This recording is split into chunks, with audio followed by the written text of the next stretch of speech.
There is a place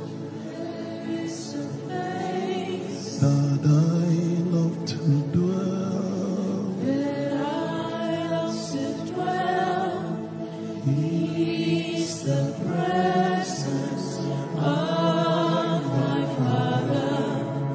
All the hosts of heaven gathers to worship Him, bowing down before Him.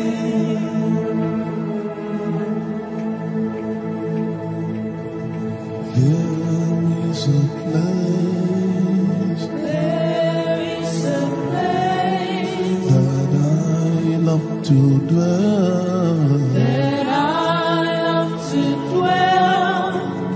He's the presence of